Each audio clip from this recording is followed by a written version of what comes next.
Hi, my name is Jared Osborne. I'm in Bellarmine's injury prevention course, and I'm going to be leading you in a hip injury prevention lab. And so during this lab, we focus on the preventive measures when it comes to the hip.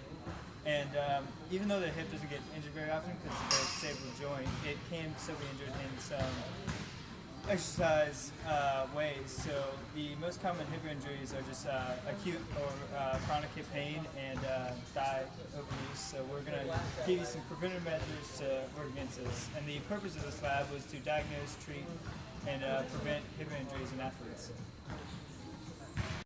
Okay, so for my first exercise for the hip, we're going to be doing some hip thrusters. And those are usually done using an exercise ball, and these work your strength, core, balance, flexibility, and range of motion of the hip. So they're a good exercise when in an injury prevention program. And then I'll demonstrate a couple for you. So when you get down, you're going to want foot on the ground, and then just the upper part of your back on the ball, and then your feet like a foot away from your butt, and then you're going to raise up. And then when you come up, you want to make sure everything here is even from your chest, your abdomen, and your legs, and really make sure your core is engaged. So that'd be one. Just come back up. And when you're doing hip thrusters, you want to make sure you do them 3 times a week for, 3 times a week, yeah. And then 3 sets of 10. Okay, I'm going to have Dan demonstrate a couple for you. So obviously you saw from that you want to make sure you're slow and make sure the body's straight. So there you go. Those look good. 2 more for me. Good job. Thank you.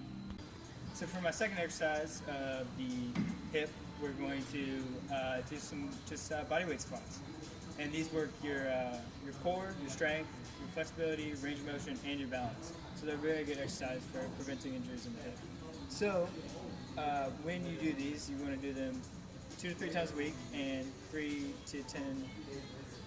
sets of 10 reps. So I'm going to demonstrate a couple for you. So you want to make sure your feet are shoulder width apart. You want to make sure you keep your head and chest up, and make sure your knees don't cross your toes when you go down. So when you go down, and come back up. And really make sure your core is engaged.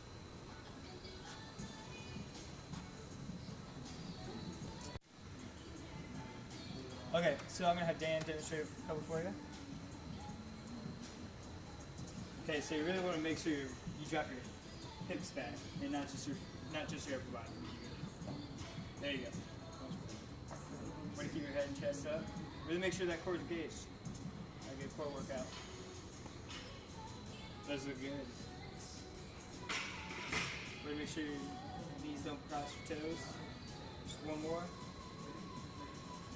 Good. This exercise we're doing is elliptical.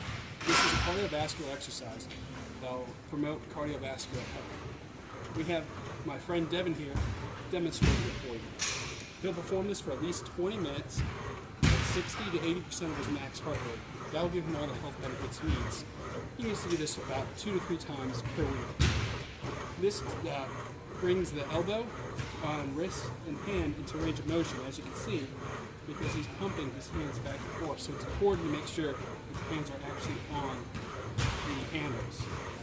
Also, it's causing range of motion of the lower extremities. So it's a functional exercise and closed chain that's incorporating the entire body in motion.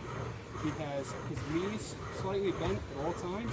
He's pointing his toes as he comes down.